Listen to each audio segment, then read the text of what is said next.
Hasan, peki Türkiye'nin tutumu ne olacak? Ömer Çelik açıklamalarda bulundu az önce.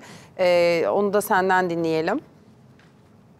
Şimdi gerilimin ilk anından itibaren Türkiye'yi yakından takip ediyor. Önceki gün özellikle İsrail'in saldırısı gündeme geldiğinde Genel Başkan Vekili Efkan Ala ilk açıklamayı yapmıştı.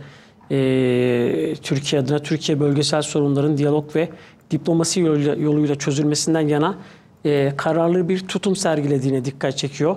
Orta Doğu'da mevcut gerilimin tırmandırılması ve sıcak bir çatışmaya evrilmesi riski bölge ülkeleri başta olmak üzere hiçbir tarafın çıkarına değildir ifadesini kullanıyor Efkan Ala. Yine açıklamasının devamında Türkiye bu doğrultuda atılacak her yapıcı girişime katkı sağlamaya hazırdır mesajı vermişti Efkan Ala. Önceki gün yaptığı açıklamada. Tabii bugünkü sabaha karşı yapılan saldırı sonrası yine AK Parti'den ilk açıklama parti sözcüsü Ömer Çelik'ten geldi. Sosyal medya hesabından yaptığı açıklamayı Ömer Çelik, İsrail'in İran'a saldırarak tüm bölgeyi ateşe atan vahşi ve barbar saldırılarına bir yenisini eklediğine dikkat çekiyor.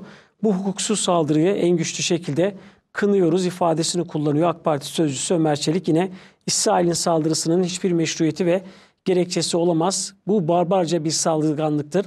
Yine zaman zaman Cumhurbaşkanı Erdoğan'ın Netanyahu hükümetine soykırımcı eylemlerinin sonuçları konusunda uyarılarda bulunduğunu anımsatıyor ve tüm dünyanın buna dikkat kesilmesine vurgu yapıyor Ömer Çelik yaptığı açıklamada. Yine açıklamasının detaylarına baktığımızda Gazze konusunda İsrail'in soykırımcı faaliyetlerine karşı uluslararası baskı artmışken İsrail'in bir kere daha gözleri soykırımcı eylemlerden uzaklaştırmak için yeni bir saldırı başlattığına vurgu yapıyor. ABD ile İran arasındaki müzakereler sürerken İsrail'in bu saldırıyı yapması, İsrail'in tüm diplomatik çabalara düşmanca davrandığını bir kez daha gösterdiğine dikkat çekiyor. Özetle Ankara'dan gelen ilk açıklamada bu saldırı güçlü bir şekilde kınanıyor ama dediğim gibi süreci yakından takip ediyor. Belki biraz sonra Murat daha detaylı anlatacaktır.